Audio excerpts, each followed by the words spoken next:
Alors si on regarde dans un dictionnaire classique, un Larousse par exemple, la vivacité, ça vient du latin vivacitas, caractère intense, très vif d'un sentiment. L'exemple qui est donné, c'est celui de la vivacité d'une impression.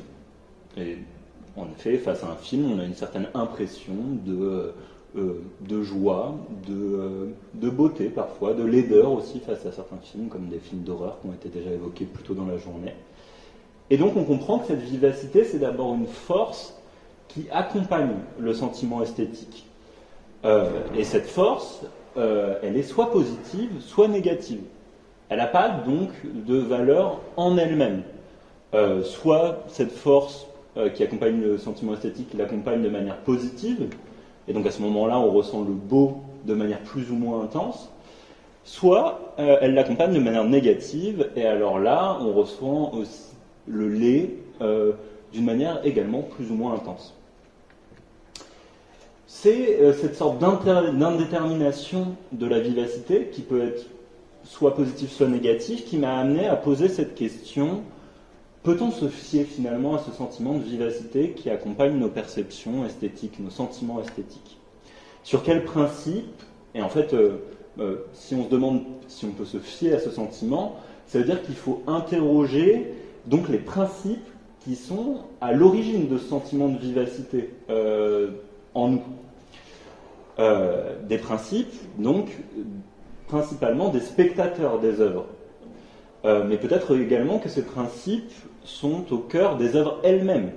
Peut-être que c'est des caractères spécifiques des œuvres qui nous font ressentir plus ou moins de vivacité. Si je devais le formuler en tant que philosophe, il importe donc de manière essentielle de soumettre ce sentiment de vivacité qui nous accompagne tout le temps, de manière plus ou moins intense. Donc, il est important de le soumettre à une sorte de tribunal de la raison, à essayer d'évaluer ce qu'on peut tirer ou non de ce sentiment de vivacité qui nous accompagne face à chaque expérience esthétique. Pour ce faire, pour donc soumettre ce sentiment de vivacité à ce tribunal de la raison, j'ai décidé de m'appuyer sur un philosophe, qui est un des philosophes sur lesquels je fais ma thèse, qui s'appelle David Hume, qui a déjà été évoqué par le grand spécialiste qu'en est Michel Malherbe, qui est déjà parti. Et David Hume m'intéresse pour traiter de ce sentiment de vivacité, car il en traite au moins à deux occasions. La première occasion, c'est son premier grand ouvrage, qui s'appelle Le Traité de la nature humaine, qui a été publié en 1739. Le Traité de la nature humaine, je précise, qui vient d'être réédité l'année dernière dans une nouvelle traduction et édition par Michel Malherbe, qui était présent et qui nous a parlé de la rhétorique tout à l'heure. Et donc dans ce traité de la nature humaine, David Hume justement pose cette question de comment fonctionne justement cette impression de vivacité dans nos sensations et dans nos idées. Donc c'est un questionnement qui est plutôt un questionnement d'ordre anthropologique, qui essaye de voir quels sont les principes qui font que l'homme ressent plus ou moins cette vivacité. Et le deuxième aspect sous lequel cette question de la vivacité intéresse David Hume, c'est dans ses essais sur l'art et le beau. Les essais, c'est cet ouvrage-ci, également traduit par Michel Malherbe. Et dans ses essais sur l'art et le beau, justement, David Hume pose cette question que je posais au début, de la question de la valeur du sentiment esthétique et de la vivacité qui accompagne ce sentiment esthétique. Il pose aussi la question de qu'est-ce qui, à partir de ce sentiment esthétique, permet d'évaluer s'il est juste ou mauvais, en fait. Il demande qu'est-ce qui permet d'établir, dans ces termes, une règle du goût. Règle du goût à partir de laquelle on pourrait dire ce sentiment est juste, ce sentiment est mauvais. Tel jugement esthétique est bon, tel autre se trompe. Alors, si on regarde rapidement donc, ce que dit David Hume de la vivacité dans le traité de la nature humaine, donc d'abord dans la façon dont il aborde cette façon de caractériser ce sentiment, en tout cas cette force qui accompagne le sentiment. Le terme vivacité, à ce moment-là, chez David Hume, qui est donc un auteur écossais des Lumières du XVIIIe siècle, quand on utilise le terme vivacité, quand on traduit donc, le terme vivacité chez David Hume, on traduit en réalité 4 termes qu'utilise David Hume qui peuvent nous donner accès à 4 dimensions de ce sentiment de vivacité. la première dimension de ce sentiment de vivacité, en anglais, Hume dit, c'est la liveliness. Liveliness, c'est l'expérience vécue, finalement. On a le terme to live, c'est vraiment l'expérience, la vivacité en tant qu'elle nous parle en tant qu'être vivant, mais en tant qu'être vivant qui perçoivent quelque chose de fort. Donc finalement, on pourrait le dire dans une approche que les philosophes qualifieraient de phénoménologique, la première dimension de cette vivacité, c'est une forme d'éclat de l'être. Quand on est face à une œuvre qui nous touche, dont on ressent vivement les sensations, on est comme touché par cette forme d'éclat de l'être. La deuxième expression anglaise qui est traduite par le terme français de vivacité, c'est vivacity. Et vivacity, ça a un autre sens en anglais qui a un sens plus mécanique. C'est un sens qui est héritier de la physique moderne. Et donc on comprend que quand on ressent quelque chose de manière vive, en fait on a quelque chose qui relève presque d'une force physique qui vient nous toucher, d'une vitesse. Et à ce moment-là, David Hume, quand il traite de la vivacité, il en traite bien comme ce qu'il entendait en faire, c'est-à-dire il essayait d'être le Newton du monde moral. C'est-à-dire, à ce moment-là, quand on parle de la vivacité, il faut le comprendre comme un transfert d'une intensité, comme un transfert d'une dynamique, d'une force. La troisième expression anglaise qui est traduite par le terme vivacité, c'est l'expression vividness. Et là, on a encore une autre dimension, c'est vraiment l'idée de force vive, vivante. Finalement, quand on est touché face à la vivacité d'une œuvre, c'est que c'est une œuvre qui nous fait sentir vivants. C'est une œuvre qui nous fait nous sentir transportés et qui nous communique une part de son caractère vivant. Enfin, une des dernières acceptions qui est traduite par le terme vivacité, c'est l'expression anglaise même vivid. Quand on dit que quelque chose est vivide en anglais, on dit que c'est quelque chose qui est clair. Et finalement, ça nous indique quelque chose aussi de ce sentiment de vivacité. Quand on ressent quelque chose de manière très vive, souvent on a l'impression que cette chose est comme marquée par un saut de l'évidence. C'est si vif dans notre esprit, cette perception est si vivace, qu'en réalité, on n'est que frappé par sa clarté. Et on est d'ailleurs assez surpris quand un ami, quelqu'un avec qui on discute, ne ressent pas aussi cette clarté du sentiment que nous avons éprouvé. Il me semble donc qu'en étant revenu un peu sur ces quatre termes que traduisent le terme de vivacité en français, on a accès à quatre dimensions de ce sentiment, en tout cas de cette force qui accompagne le sentiment esthétique. Cela dit, pour David Hume, à ce moment-là, la vivacité serait seulement quelque chose de passif, peut-être. Quelque chose qui viendrait imprégner un esprit qui serait passif face à la vivacité ressentie face à un objet. David Hume ne s'arrête pas seulement là et dit qu'il y a une dimension vraiment active du sentiment de vivacité dans notre esprit. Cette dimension active, c'est parce que la vivacité, c'est une propriété qui se transfère. Finalement, comme quand je l'ai dit au début de mon exposé, en disant « je vais essayer de vous communiquer une forme de vivacité alors qu'il est quand même 18h30 et qu'on est tous très fatigués ».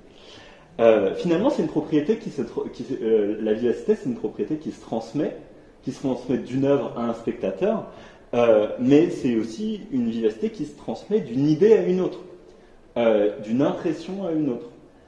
David Hume nous dit dans son traité de la nature humaine qu'il y a des principes naturels de transmission de cette vivacité, et que finalement, ces principes, c'est ce sentiment de vivacité, mais en tant qu'il est actif.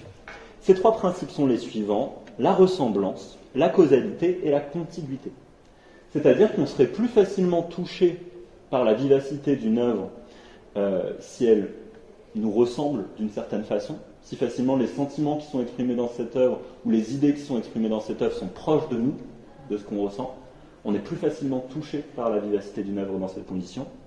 Finalement, on est plus facilement touché par la proximité d'une œuvre aussi si elle nous est proche de nous, dans un sens très physique. Et c'est ce que nous dit Hume quand il nous dit que la contiguïté est un des principes de liaison des idées et donc de transmission de la vivacité. Et enfin, le troisième principe, c'est la causalité. Si l'on est à l'origine d'une œuvre, on sera également plus facilement touché par cette œuvre. Si d'une certaine façon on a contribué à l'émergence d'une œuvre, par exemple vous avez aidé à financer une association qui permet à des jeunes d'exprimer une certaine forme d'art, des choses comme ça, là, vous allez être plus facilement touché par cet art-là parce que vous avez une relation de causalité vis-à-vis de cette œuvre. Si c'est par exemple aussi l'œuvre qu'a produit un de vos enfants ou d'un petit-enfant, on est plus facilement touché par la vivacité de cette œuvre. David Hume, d'une certaine façon, en nous disant qu'il y a des principes spontanés et naturels d'association des idées et de la vivacité dans notre esprit, nous dit finalement une chose très simple, qu'on peut tous un peu constater facilement, c'est que notre esprit a une forme de partialité spontanée. Finalement, ces trois principes nous apprennent que spontanément, on ne juge pas de manière impartiale. On ne juge pas à la manière de ce que un des amis de David Hume, Adam Smith, disait, à la manière d'un spectateur impartial. Nos jugements, nos appréciations sont toujours un peu orientés par ces principes de la nature humaine qui font qu'on apprécie plus facilement les choses qui nous ressemblent, les choses qui nous sont proches ou les choses que nous avons nous-mêmes engendrées d'une certaine façon. Alors comment dépasser cette partialité spontanée alors? Parce que c'est un constat anthropologique de se dire comment dépasser cette il y a une partialité spontanée. Comment la dépasser? David Hume nous en donne une solution qui est donnée par une anecdote qui est une anecdote que j'aime beaucoup, donc je vais être content de vous la partager. Anecdote dans l'essai qui s'appelle La règle du goût, of the standard of taste en anglais, un essai qui a été publié pour la première fois en 1757. Donc c'est une anecdote que David Hume reprend de Don Quichotte de Cervantes, qui est une anecdote que Sancho Panza, donc l'écuyer de Don Quichotte, rapporte au sujet d'un concours d'œnologue. Ce que nous dit Sancho, c'est ceci. Ce n'est pas à tort que je prétends avoir un jugement en matière de vin, et c'est une qualité héréditaire dans notre famille. 2 parents à moi furent une fois appelés à donner leur opinion au sujet d'un fût de vin qu'on supposait excellent en raison de son âge et de la qualité de son cru. Le premier goûte, le considère, et après mûre réflexion, déclare que le vin est bon, mais avec un petit goût de cuir qu'il perçoit. Le second, après avoir pris les mêmes précautions, reçut un verdict favorable, mais faisant la réserve d'un certain goût de fer qui pouvait aisément se distinguer. Vous n'imaginez pas comme ils furent moqués pour leur jugement. Mais quelles furent à la fin les rieurs? En vidant le fût, on découvrit au fond une vieille clé attachée à une lanière de cuir. Il me semble que cette anecdote peut nous donner au moins une piste pour essayer de combattre cette partialité spontanée de notre jugement, qui fait que la vivacité que l'on rencontre face à une œuvre est une vivacité toujours un peu biaisée. Finalement, ce que nous dit Hume, c'est que une concertation d'experts est toujours nécessaire face à une œuvre. Mais que cette concertation d'experts, elle doit toujours être une concertation d'experts au pluriel, pour pas qu'un seul expert donne un seul jugement qui serait la règle absolue. Finalement, le cas est très simple, on a besoin de 2 experts, car l'un a un palais qui est plus sensible au cuir et l'autre plus sensible au fer. Et au final, c'est l'association de ces différents jugements des experts qui peut nous donner ce qui est le jugement juste. Le vin est bon, mais il y a une clé à lanière de cuir. Et finalement, pour chaque œuvre, il y aurait l'équivalent de cette clé à lanière de cuivre. On ne peut simplement pas vider le fût de toutes les œuvres. Mais au final, ce que nous dit Hume, c'est que pour dépasser cette partialité spontanée des jugements, il faut revenir toujours à un jugement collectif, critique, qui se nourrit des expériences de chacun et de la différence des palais de chacun. Et je vous remercie pour ça.